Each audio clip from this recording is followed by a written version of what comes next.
함께 말씀 보겠습니다. 열왕기상 2장 1절로 6절의 말씀입니다.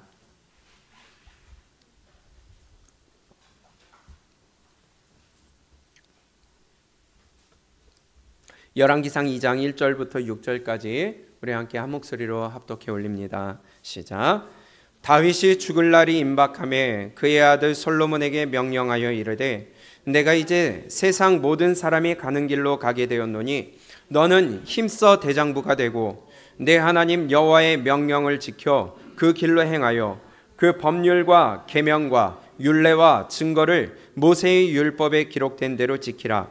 그리하면 내가 무엇을 하든지 어디로 가든지 형통할지라.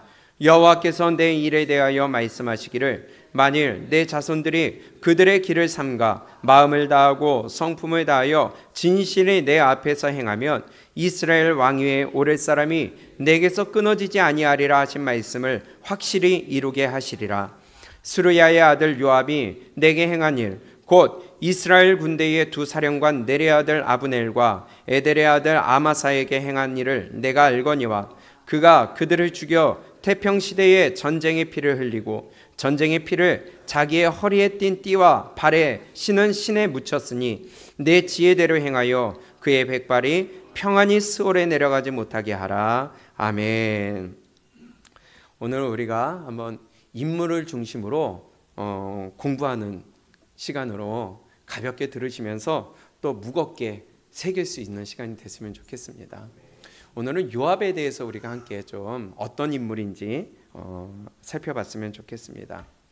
요압은 다윗과 함께 평생을 했던 사람입니다. 용장 중에 용장이었고요. 이 요압은 아주 위대한 전략가고 또 장군이었고 전쟁 영웅이었습니다. 그리고 다윗에게는 최고의 충성된 자였습니다. 다윗이 사울에게 쫓길 때부터 시작을 해서 마지막 이제 죽는 순간에도 함께 하였고 그 후에 솔로몬의 시대까지 초기에 함께 했던 사람이 바로 요압이었습니다. 이 요압이 어떤 관계가 어떻게 되는지 혹시 아세요? 다윗과? 다윗의 조카가 요압입니다. 자, 한번 볼게요. 역대상입니다. 역대상 2장 13절입니다. 관계를 먼저 한번 보고 넘어갈게요.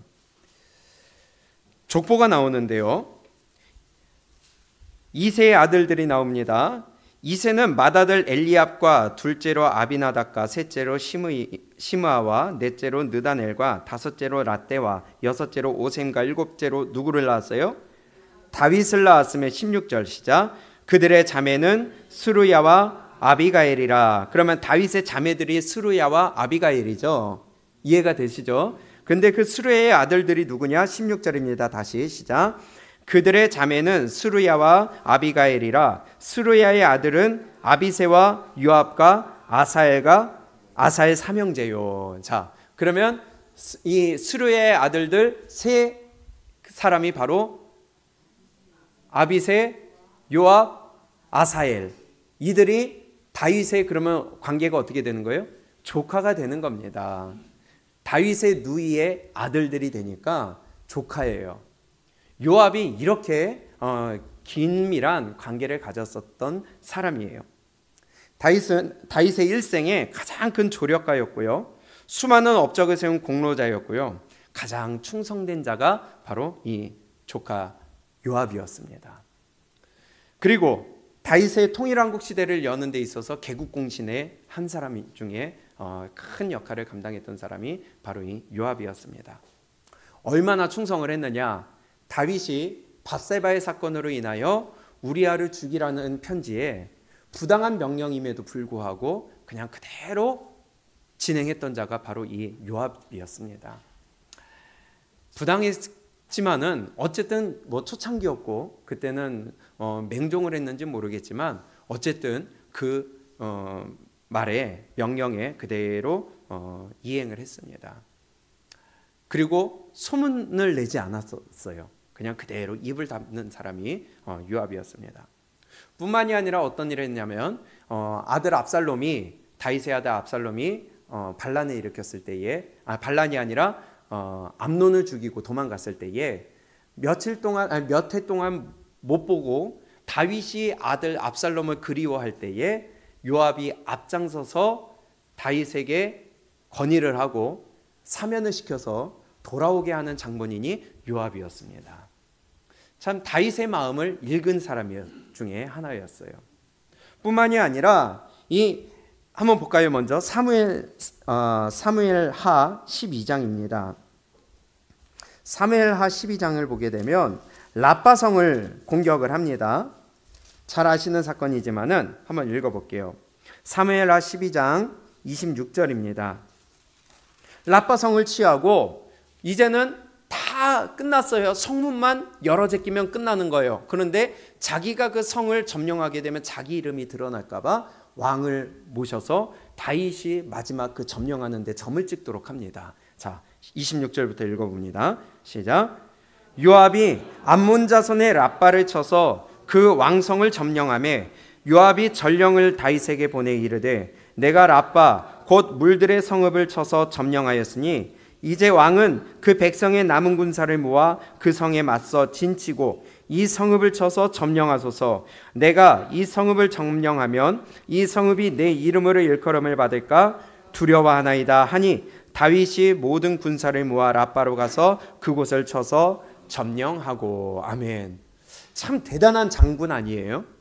내가 내 이름을 드러낼 줄 알고 그리고 내가 높아질 수 있는 기회임에도 불구하고 그 점령해야 할 수 있는 성을 마지막 그 순간을 왕에게 넘겨드리는 이 놀라운 충성심. 참 대단한 사람입니다. 이게 바로 요압이었어요.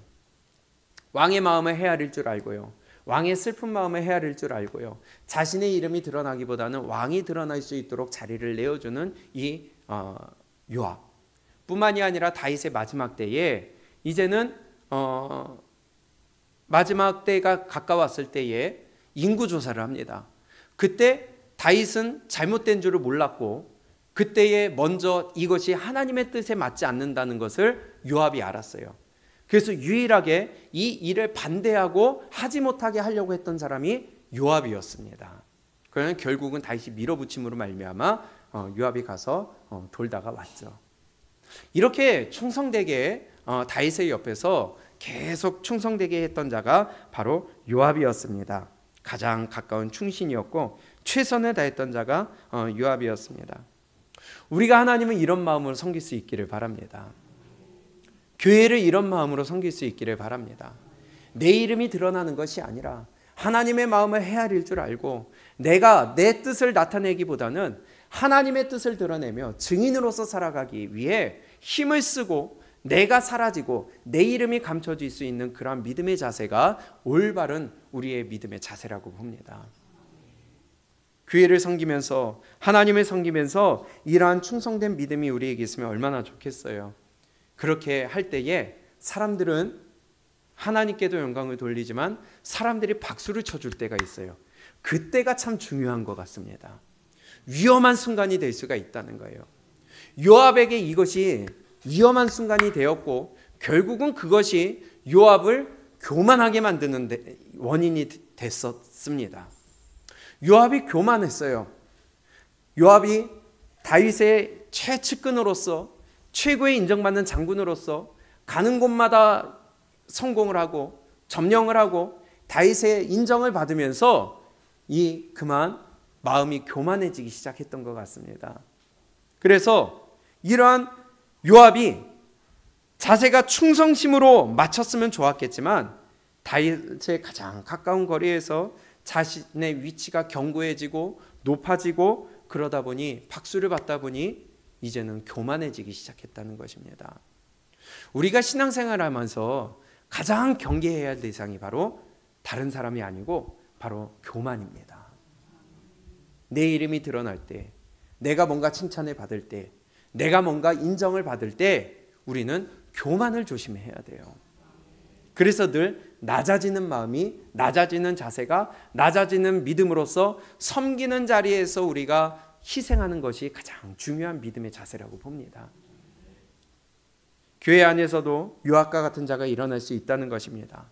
힘써서 충성합니다. 헌신합니다. 앞장서서 일합니다. 그러다 보면 박수를 받기도 하고요. 인정을 받기도 하고요. 높임을 받기도 하고요. 그럴 때에 우리는 늘 나를 돌아볼 줄 알아야 되겠어요. 늘 그래서 나를 점검하는 믿음이 되어야 됩니다. 내가 뭐라도 된 것처럼 내 자신의 위치를 잊으면 요압처럼 교만하여져서 결국은 그 마지막이 비참해진다는 것이에요. 항상 내가 있어야 될 자리를 알아야 되겠고요. 내 입을 조심하여 내 입에서 나오는 말이 다른 사람의 영혼을 해하지 아니하고 마음을 상하지 아니하고 또 이 교회를 흔들지 아니하는 자리에서 말할 수 있는 자가 우리가 되어야 될 줄로 믿습니다. 교만해서 이러한 일들이 일어나게 된다는 거예요. 교회에서는요, 새로운 사람이 문제를 일으키는 게 아니에요. 그렇죠? 오래되고 자리를 꿰차고 있고 뭔가 인정을 받고 박수를 받는 그 자리에 있을 때에 그 사람이 꼭 문제를 일으킬 수가 있는 가능성이 커진다는 것입니다. 요압의 교만하여 일어났던 일들을 한번 보도록 하겠습니다. 제일 먼저요, 우리가 잘 알고 있다시피 사울의 장군이었던 아브넬을 죽여버렸습니다. 그것도 그냥 죽인 게 아니라 자기의 감정 때문에 복수하는 마음으로 아브넬을 죽였어요. 그런데 죽인 원인은 뭐예요? 아브넬이 자기 동생 아사엘을 죽였기 때문이었습니다. 그런데 아브넬이 아사엘을 일부러 죽인 것도 아니었잖아요. 그리고 죽일 마음이 없었잖아요. 아사엘이 아브넬을 쫓아갈 때에 너 쫓아오지 말아라. 너 그러다가 죽을 수 있다. 내가 너를 죽이게 되면 내가 네 형을 어떻게 만나겠느냐, 어떻게 얼굴을 보겠느냐 하면서 한사코 죽이지 않으려고 했지만 끝까지 쫓아오길래 내 목숨이 위험해지니까 아브넬이 아사엘을 죽였습니다. 그렇죠? 근데 그게 마음에 걸렸던 거예요. 그리고 사울이 죽고 이제 그 사울의 아들 이스보셋을 왕으로 세운 자가 이 아브넬이었습니다. 그런데 아브넬과의 갈등이 생김으로 말미암아 아브넬과 이스보셋이 갈등이 생김으로 말미암아 아브넬은 다윗에게 다시 붙잖아요. 그때 어찌 보면은 귀순한 거나 마찬가지죠. 그렇죠? 적군에서 다시 붙었으니까. 그런데 그때에 다윗이 품어줍니다. 적군의 수장을 품어주는 거예요. 그리고 내 사람으로 만들었어요. 그리고 그냥 그대로 돌려보냈습니다. 그런데 그 소식을 들은 요압이 열이 받은 거예요. 자기의 동생을 죽인 아브넬을 왕이 돌려보냈다고. 여기에서부터 문제가 시작이 되는 거예요. 아니, 왕이 돌려보는데 자기가 뭐라고 자기 감정으로 가서 쫓아갑니까? 월권이라는 겁니다. 자기의 감정이 왕보다 앞섰다는 거예요. 자기의 기준과 가치관이 왕보다 앞섰다는 거예요. 자기의 지도자보다 앞섰다는 겁니다. 그리하여 몰래 다시 불러가지고 암살을 해버리잖아요. 요압이 이러한 일을 저질렀다는 것입니다. 이 일 때문에 왕이 오해받아요. 그렇죠? 백성들로부터 오해받고 백성들이 왕을 신뢰하지 못하게 될 뻔했습니다. 그러나 아브넬의 죽음을 알았을 때에 다윗이 진정으로 슬퍼하며 그의 장례를 치러줌으로 말미암아 백성들의 오해가 싹 다 풀렸어요. 자기의 사사로운 감정과 자기의 복수심으로 말미암아 자기의 왕 지도자를 도리어 백성으로부터 등 돌리게 만드는 일을 만들 뻔했었다는 것입니다. 요압이 이러한 짓을 했어요. 아브넬을 살해했습니다. 뿐만이 아니라 또 누구를 죽여요? 압살롬을 죽입니다. 이 압살롬, 물론 반역자예요. 압살롬 때문에 자기가 섬기고 모시고 있는 다윗이 도망가게 됐어요. 쫓기게 됐어요. 그러나 이 반란을 진압하는 과정 가운데 다윗이 부탁한 게 있었습니다. 그것도 개인적으로 부탁한 게 아니라 모든 백성들이 들을 수 있도록 내 아들 압살롬을 선하게 대해라. 무슨 말이에요? 죽이지 말라는 거예요. 이 반란에 진압하긴 하되 내 아들 죽이지 말아라. 반역자긴 하지만 죽이지 말아라. 모든 백성들이 다 들었습니다. 그런데 상수리 나무에 걸렸을 때에 이 요압이 가서 그냥 창으로 찔러버립니다. 그 전에 상수리 나무에 걸려서 이도저도 못하는 압살롬을 발견한 군사가 있었죠. 그러나 그가 함부로 죽이지 못했던 것은 다윗의 명령이 있었기 때문에. 근데 그것을 알고 가서 죽여버렸다는 것입니다. 요압이 이런 자예요. 옆에 자기의 수하에도 군사들이 있음에도 불구하고 가장 큰 명령권자의 말을 듣지 않았습니다. 어겼습니다. 자기의 감정이 앞서는 거예요. 자기 기준이 맞다는 거예요. 반역자는 죽여야 된다는 거예요. 왕이 죽이지 말라고 그랬는데 나는 죽여야겠다는 거예요. 교만하면요, 내가 있어야 될 자리를 잊어버립니다. 내가 해야 될 것과 하지 말아야 될 것을 분별을 못해요. 참 희한하죠. 교만이라는 놈이 들어오면요, 분별을 못해요. 그리고 나는 잘하는 줄 알아요. 이래서 교만을 우리는 가장 조심해야 된다는 것입니다. 신앙생활하면서 교만을 우리가 정말 조심할 수 있기를 축복합니다. 난 잘하고 있어. 나는 옳아. 내가 하는 게 맞아. 그러나 질서를 무너뜨리면 그것은 옳은 게 아니라는 거예요. 하나님의 말씀을 무너뜨리면 옳은 게 아니라는 거예요. 요압은 압살롬을 죽이면서도 자기는 잘했다는 거예요. 왕은 죽이지 말라고 그랬지만 저건 죽어 마땅하다는 거예요. 우리 올바로 분별할 수 있기를 축복합니다. 교만하지 않기를 축복합니다.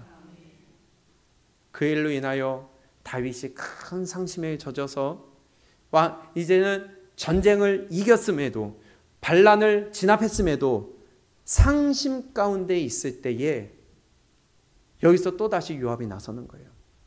왕에게 옵니다. 왕이여, 지금 당신이 그렇게 슬퍼하고 있는 것이 옳습니까? 지금 전쟁에 이겼는데 승리해야 되는데 백성들은 당신이 슬퍼하고 있으니까 기뻐하지도 못하고 있습니다. 당신이 만약에 반대로 압살롬이 살고 우리가 병사들이 죽었으면 당신은 그것을 마땅하다고 여기지 않겠습니까? 이러고 따지고 들고 또 항의를 하고 있습니다. 그래서 다윗이 마음을 접어요. 그것 때문에 아들이 잃은 슬픔은 있지만 왕의 자리와 무게 때문에 이제는 마음을 접고 백성들에게 기쁨을 다시 선사를 합니다. 그런데 여기서 한번 돌아봅시다. 누구 때문에 슬픈 거예요? 요압 때문에 슬픈 거잖아요. 왕이 죽이지 말라고 했는데 지가 죽였잖아요. 그것 때문에 왕이 지금 슬픔에 잠겨 있잖아요. 그런데 지가 지금 그럴 때라고 하며 따질 상황이 아니라는 거예요. 자기는 그럴 말할 자격이 없다는 거예요. 자기 때문에 지금 왕이 슬픔에 잠겨 있는데 자기 때문에 슬픔에 잠겨 있는 왕에게 그러면 안 된다고 따지고 드는 이 요압.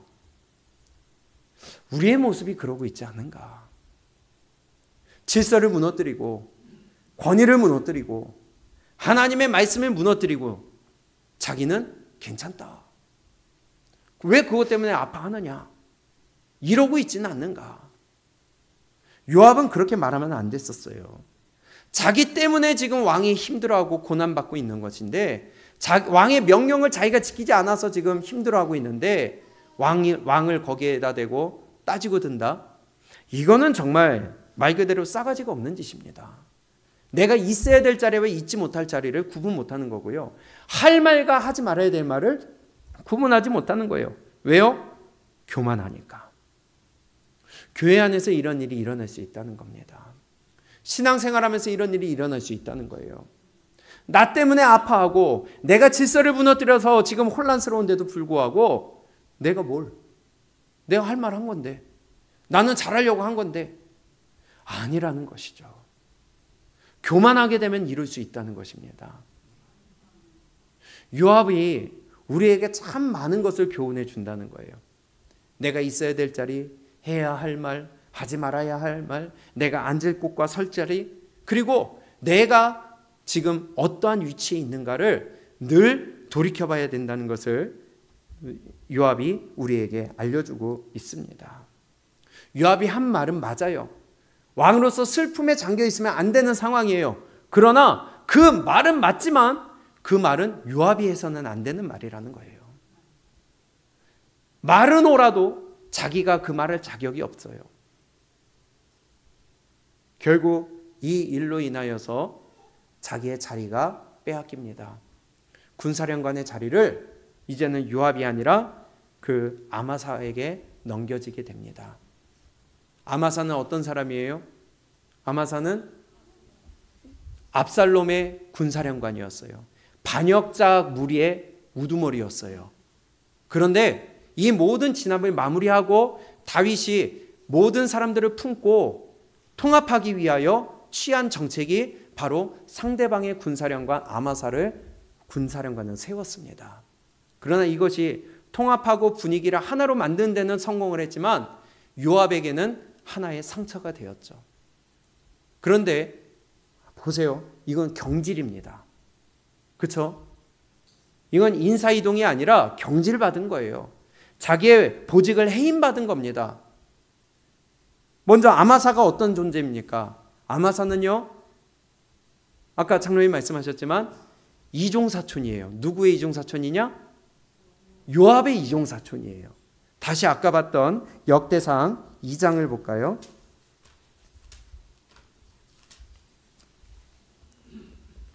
오늘은 요압이라는 인물을 중심으로 우리가 한번 좀 알아봤으면 좋겠어요.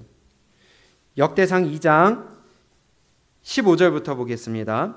여섯째로 오셈과 일곱째로 다윗을 낳았으며 그들의 자매는 스루야와 아비가일이라. 스루야의 아들은 누구예요? 아비새와 요압과 아사엘과 삼형제요. 아비가일은 누구를 낳았어요? 아마사를 낳았으니. 그러면 아비가일, 사무엘에서는 아비갈, 여기서는 아비가일이라고 기록했고요. 그의 아들이 바로 아마사입니다. 그러면 요압과 아마사는 이종사촌간이에요. 긴밀한 관계죠.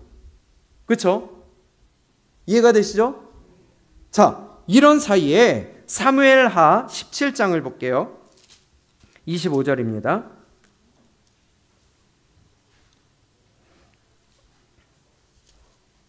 같은 말인데요. 시작. 압살롬이, 자, 사무엘하 17장 25절 시작. 압살롬이 아마사로 요압을 대신하여 군 지휘관을 삼으니라. 아마사는 이스라엘 사람 이드라라 하는 자의 아들이라. 이드라가 나하스의 딸 아비갈과 동침하여 그를 낳았으며 아비갈은 요압의 어머니 스루야의 동생이더라. 아멘. 예. 그러면 이종사촌간이라는 거예요. 요압과 이 아마사는 이종사촌이에요. 그런데 다윗에게는 동일하게 또 조카가 되는 것이죠. 참 집안이 복잡해요. 지금 다윗의 집안이. 어쨌든 간에 이 아마사가 압살롬의 군사령관이었으나 모든 사건을 다 진압하고 나서 군사령관으로 앉힙니다. 그러면 이종사촌 간에 한 명은 자리를 빼앗기고 한 명은 그 자리를 앉게 된 거예요. 근데 여기에 요압이 시기심이 들기 시작한 거예요. 그 자리에 자기가 있어야 되는데 빼앗겼다는 겁니다. 다윗으로서는 괘씸하죠. 내가 죽이지 말라는 아들을 죽였고 거기에다 나한테 또 내가 잘못됐다고 따지고 앉아있고 지 때문에 지금 내가 힘들어하고 있는데 그래서 그 보직을 해임을 하고 그 자리에 아마사를 앉힌 겁니다. 자기가 한 것은 생각하지도 않고요. 자기가 벌인 짓은 생각지도 않고요. 스스로 낮아서서 자중하고 회개하고 왕에게 가서 사죄해도 모자랄 판에 그 자리를 지금 시기하고 질투하고 분노가 일어나고 있는 요압의 모습을 보고 있는 것입니다. 결국은 어떻게 해요? 이 또다시 다른 반란이 일어나요.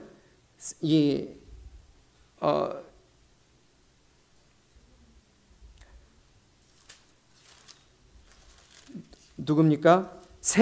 세바의 반역이 일어남으로 말미암아 다시 한번 이 반역을 진압하는데 거기에서 그만 요압이 아마사를 또 죽여버립니다. 참 이놈은요, 다시 한번 보면요, 자기 마음에 안 들면 죽여버리는 인간이에요. 자기 기준에 안 맞으면 죽여버리고요. 자기 앞길을 막으면 죽여버리는 거예요. 아브넬을 죽입니다. 압살롬을 죽입니다. 자기 이종사촌 아마사를 죽여버립니다. 20장입니다. 사무엘하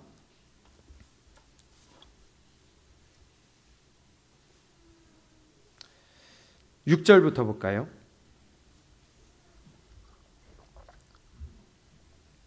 시작. 다윗이 이에 아비새에게 이르되 이제 비그리의 아들 세바가 압살롬보다 우리를 더 해하리니 너는 내 주의 부하들을 데리고 그의 뒤를 쫓아가라. 그가 견고한 성읍에 들어가 우리들을 피할까 염려하노라 하며 요압을 따르는 자들과 그렛 사람들과 블렛 사람들과 모든 용사들이 다 아비새를 따라 비그리의 아들 세바를 뒤쫓으려고 예루살렘에서 나와 기브온 큰 바위 곁에 이르매 아마사가 맞으러 나오니 그때 요압이 군복을 입고 띠를 띠고 칼집에 꽂은 칼을 허리에 맸는데 그가 나아갈 때에 칼이 빠져 떨어졌더라.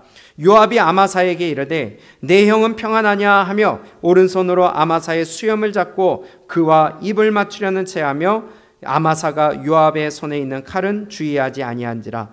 요압이 칼로 그의 배를 찌르매 그의 창자가 땅에 쏟아지니 그를 다시 치지 아니하여도 죽으니라. 아멘. 요압이 이런 비열한 자입니다.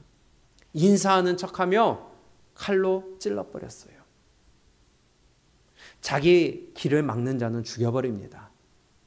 다윗에게는 충성하는 것 같았지만 그 자리에 자기가 교만이 들어가니 이제는 자기의 위치를 잊어버리고 왕을 도리어 충고하고 왕의 명령을 무시하고 부하들이 있음에도 불구하고 최고 통수권자의 말을 무시해버리는 자가 바로 요압입니다.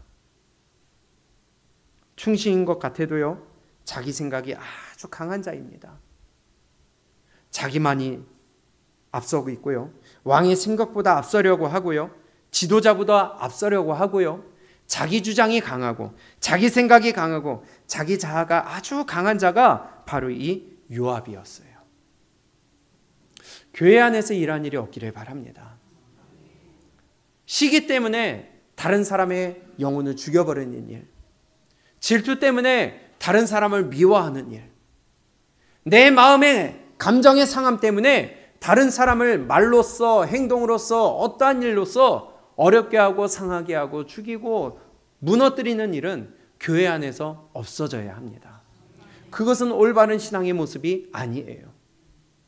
오늘 요압의 모습을 통하여서 교회 안에서도 동일한 일이 일어날 수 있음을 우리에게 경고해 주는 것이라고 봅니다. 내 마음에 안 들면 무조건 다 흩어버리는 거예요. 내가 최고가 돼야 되는 거예요. 내가 인정받아야 되고요.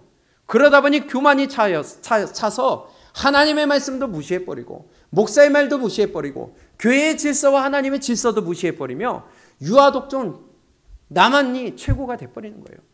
권면을 해도 들어먹질 않아요. 하지 말라고 해도 들어먹질 않아요. 내가 왕이에요. 그러니 교회 안의 모든 질서와 혼란과 모든 것들이 약이 돼버리는 것이죠. 무너져 버리는 것이죠. 중요한 자리에서 중요한 역할을 하다 보면 교만해지기가 쉽습니다. 교회 안에서도 인정받다 보면 그렇게 교만해질 수가 있다는 거예요. 나는 잘한다고 했지만 그것이 질서를 무너뜨리고 그것이 교회를 무너뜨리고 그것이 교회 안에 권위를 무너뜨리는 일이 될 수가 있다는 것입니다. 왜요? 교만하기 때문에. 그래서 또 한 번 말씀해 드리지만요, 머리만 커지는 신앙은 교만이 되고 무서운 신앙이 된다는 거예요. 우리 머리만 커지지 않기를 바랍니다. 듣기만 하여 나를 죽이는 자가 되지 않기를 바랍니다. 때로는 내가 좀 덜 듣고 때로는 내가 좀 덜 보더라도 덜 알더라도 내가 하나님의 말씀대로 순종하며 따르는 것이 그것이 옳은 믿음이 된다는 것입니다. 요압은 너무 큰 자리에 갔어요. 그러나 그 자리에 합당한 역할을 했으면 괜찮았지만 머리만 커졌습니다. 다윗이 이러한 요압에 대하여서 어떻게 처리를 합니까? 다윗이 아브넬을 죽였을 때에 참 가슴 아픈 고백을 해요. 사무엘하 3장입니다.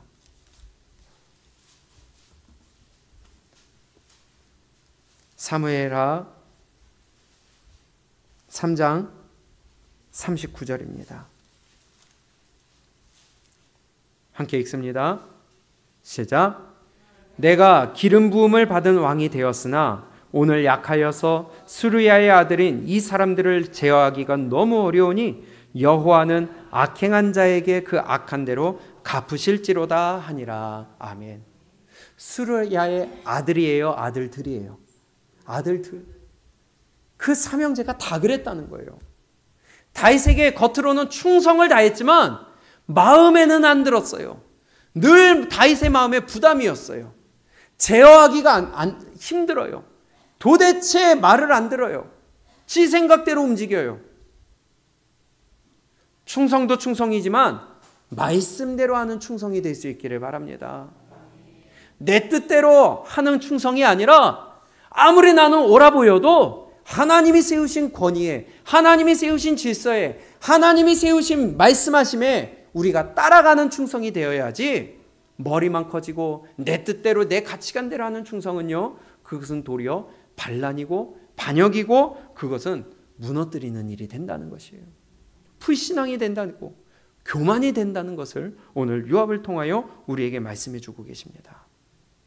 수르야의 아들들인 이 사람들을 제어하기가 너무 어려우니, 그런데 우리가 교회를 세워나갈 수 있기를 원합니다. 그리스도의 몸을 세워나갈 수 있기를 바랍니다. 내 뜻대로가 아니라 하나님의 말씀대로 세워나가야 돼요. 그의 형제들이 다 충성을 다했지만 다윗의 마음은 불편했어요. 자기 생각대로 열심히 하는 것은 교만이고 자기 의를 드러내는 것입니다. 그래서 권면 들으세요. 그리고 질서를 따르세요. 그것은 잘못하면 교만이고 자기 의가 될 수 있습니다.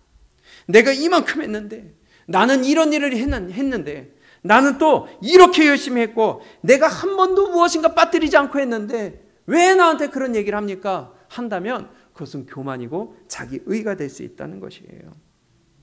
오늘 본문 말씀을 볼까요? 열왕기상 2장입니다. 이제는 다윗이 죽을 때가 가까워서 자기의 아들 솔로몬에게 왕권을 넘겨주는 장면입니다.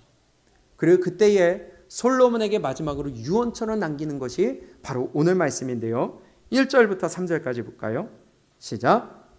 다윗이 죽을 날이 임박하매 그의 아들 솔로몬에게 명령하여 이르되 내가 이제 세상 모든 사람이 가는 길로 가게 되었노니 너는 힘써 대장부가 되고 내 하나님 여호와의 명령을 지켜 그 길로 행하여 그 법률과 계명과 율례와 증거를 모세의 율법에 기록된 대로 지키라. 그리하면 내가 무엇을 하든지 어디로 가든지 형통할지라. 아멘.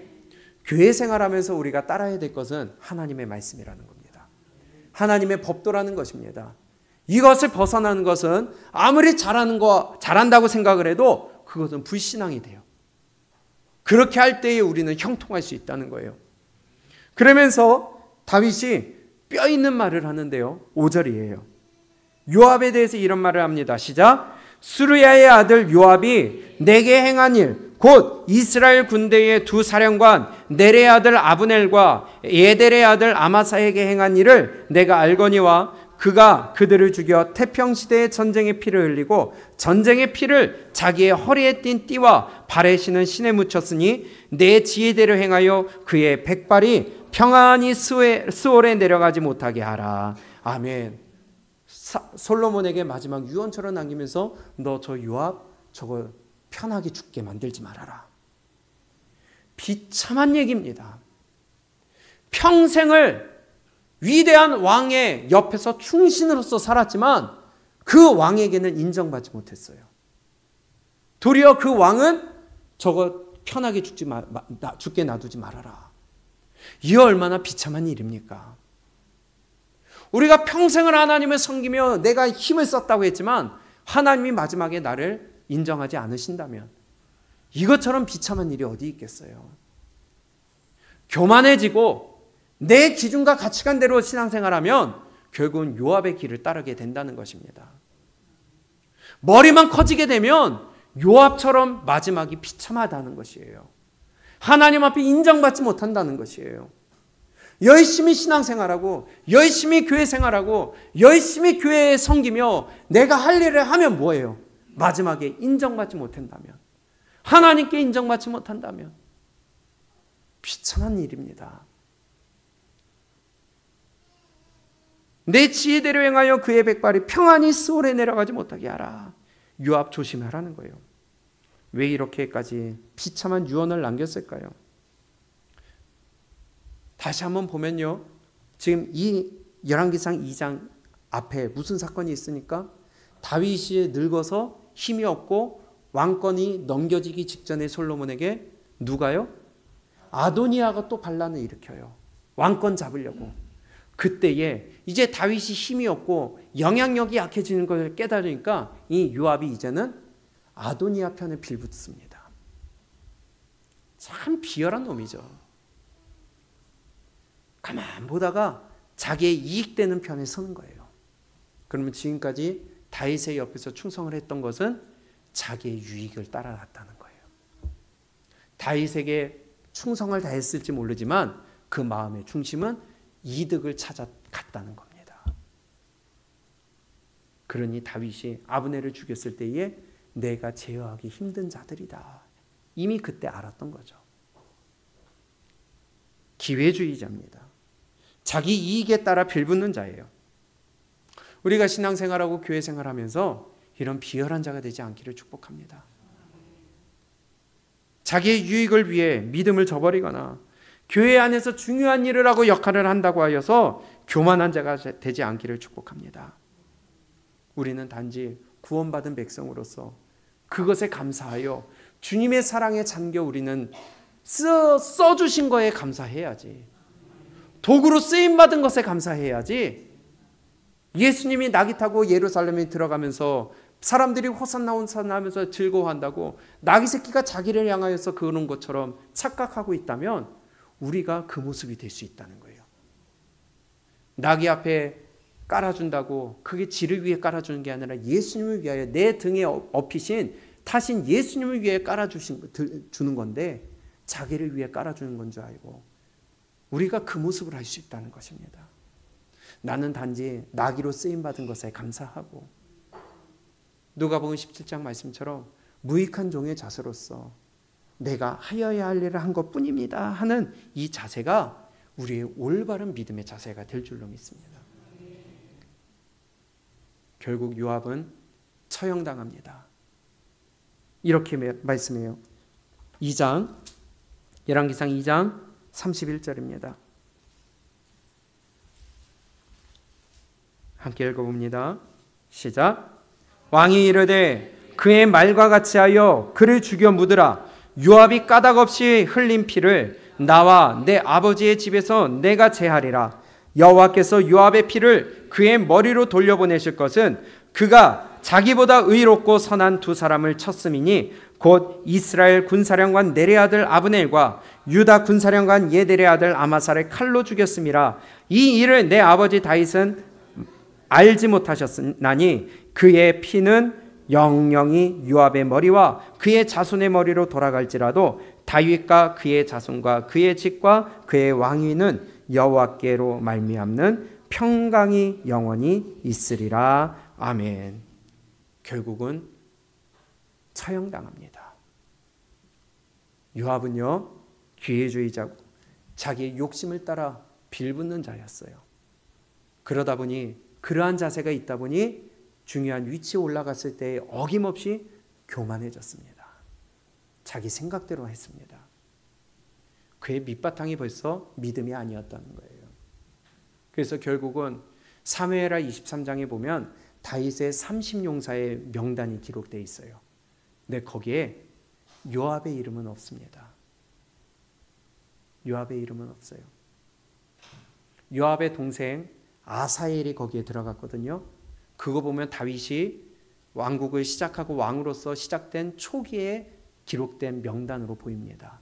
아사엘 이름이 기록된 거 보면.